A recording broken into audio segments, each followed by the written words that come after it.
Bonjour, bienvenue à vos 10 minutes juridiques par le cabinet d'avocats Associés pour VK. On va parler des fraudes horribles dans quelques secondes, mais tout de suite, les brefs de la semaine avec la publication, c'était très attendu, des livres 1 et 2 de la partie réglementaire du Code général de la fonction publique et la confirmation, mais il y a des précisions supplémentaires sur le fait que l'administration peut interrompre le versement du traitement d'un agent public qui ne peut exercer ses fonctions en raison d'un contrôle judiciaire. En matière de stationnement, grosse actualité, avec la sortie enfin du décret sur les ombrières obligatoires, sauf dans certains cas, dans les grands parcs de stationnement. Le fait que pour les infrastructures de recharge des véhicules électriques dans les immeubles collectifs d'habitation, l'avantage donné à Enedis, n'est pas une aide d'État, nous dit le Conseil d'État, bien gentil sur le coup. Et puis surtout, une décision importante du Conseil d'État du 18 novembre sur les FPS avec géolocalisation. Vous savez que pour identifier les forfaits, stationnement avec géolocalisation, on a des voitures qui, à Paris ou ailleurs, se promènent et identifient et donnent des PV automatiquement désormais. Oui, mais ça peut pas être si automatique que ça. Il y a toute une série de conditions à remplir pour que ça soit légal, nous dit le Conseil d'État. En matière d'urbanisme, grosse actualité au journal officiel du 20 novembre, puisqu'il y a eu à la fois la loi sur la pratique des locations des meublés de courte durée, on en avait parlé ensemble, et un décret sur différentes dispositions sur les autorisations d'urbanisme. Un nouveau modèle est à noter aussi pour les carnets de santé, et puis en matière de contrats. D'abord, des contrats un peu particuliers qui sont les contrats de ville pour lesquels on a des ajustements qui sont en fait limités, parce que pour partie, on est sur des choses qui avant étaient considérées comme législatives et qui avaient été bien reconnues comme réglementaires par le Conseil constitutionnel. Mais on a donc 2 décrets à noter. Et puis, en contrat plus classique, le Conseil d'État nous a précisé que l'assurance dommage ouvrage couvre aussi les désordres de gravité décennale qui ont été donnés lui à réserve lors de la réception ou qui sont apparus pendant le délai de garantie de parfait achèvement lorsque le constructeur engage sa responsabilité contractuelle. Le TER de Rouen a rendu une décision amusante sur le fait que oui, on peut devenir chèvre, avoir les dégâts des caprins, mais c'est pas une raison pour faire du maire un bouc émissaire. Le maire, il fait ce qu'il peut, il a des pouvoirs relativement limités, donc s'il exerce raisonnablement, sa responsabilité ne sera pas engagée. 2 décisions importantes de la Cour des comptes dans le nouveau régime de responsabilité gestionnaire publique, qui est en vigueur depuis 2023. 1. La gestion de fait qui a donné lieu à un réquisitoire avant 2023 peut bien donner lieu à une procédure devant la Cour des comptes classique de gestion de fait, un jugement de gestion de fait, débet, quitus et autres. Et puis une décision du 14 novembre intéressante sur le fait que l'on aura bien une infraction financière de constituer quand on va donner, en l'occurrence pour le départ d'une secrétaire de mairie, quand on va donner des indemnités injustifiées. Et donc responsabilité de la secrétaire générale de mairie qui avait manigancé tout ça, mais aussi du maire qui l'avait trop cru, au point même d'accepter de réquisitionner le comptable, ce qui était à tout le moins imprudent. Maire toujours, mais au stade de l'élection. Est-ce qu'on peut être maire, élu maire par le conseil municipal sans avoir été candidat ?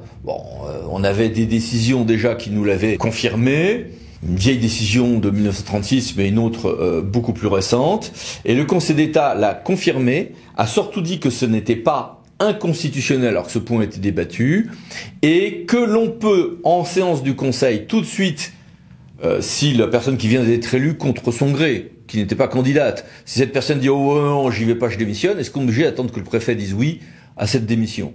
Sur le papier, oui. Non, nous dit le Conseil d'État, c'est bon, la personne démissionne et on en lit tout de suite un autre. Ouf. Et puis les mini-brèves, il y en a beaucoup, n'hésitez pas à mettre sur pause. Que voici. Que voilà. Que voici encore, et qui s'arrête ici. Passons maintenant à notre grand dossier, fraude au RIB et administration.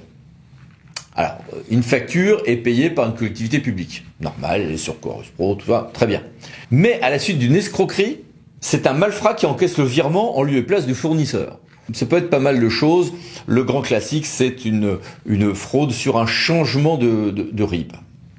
Arrivé chez le fournisseur ou arrivé par modification auprès de l'administration, notamment du comptable. de telles fraudes au RIB liées à telle ou telle facture ne sont pas rares, même si depuis évidemment la fin des factures papier. Avant, il y avait beaucoup de vols postaux et la facture était réexpédiée, mais avec un faux RIB après avoir été volée à la poste. Depuis le développement de Chorus Pro, on a des verrous, il y a quand même beaucoup moins de problèmes, Dieu merci.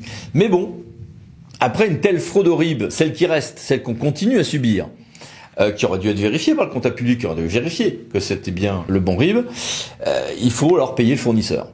Ça peut entraîner un double décaissement pour la collectivité publique, avec une faute à se partager dans certains cas entre le comptable, État, comptable à titre personnel, collectivité. Et telle était déjà la position d'une TA, du TA de Paris, et de la CA de Paris par des décisions de 2017 et 2018. Or, le Conseil d'État, le 21 octobre 2024, a confirmé ce mode d'emploi. Il y a une fraude au RIB, oui, mais l'administration aurait dû faire ses vérifications.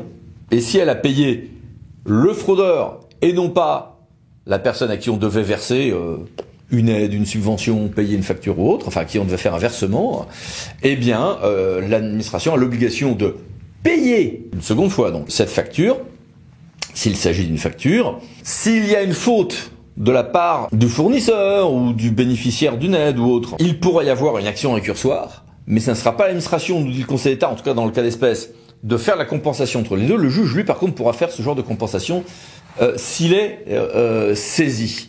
N'hésitez pas à mettre sur pause, je vais mettre plus de détails.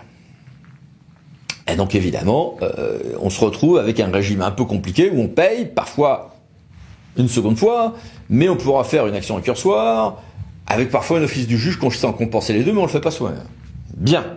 Quand on va se retourner vers, par exemple, l'entreprise qui a mis la facture, c'est peut-être elle qui s'est, entre guillemets, fait avoir avec une fraude au faux RIB ou autre. On aura, à ce moment-là, la faute qui pourra donner lieu à une action récursoire, peut-être sur une très grande partie de la somme de la part de la collectivité publique.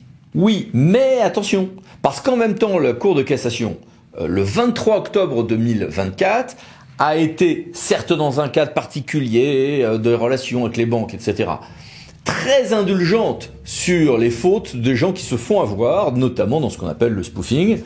Donc n'hésitez pas à mettre sur pause là aussi, je vous ai mis un certain nombre de détails.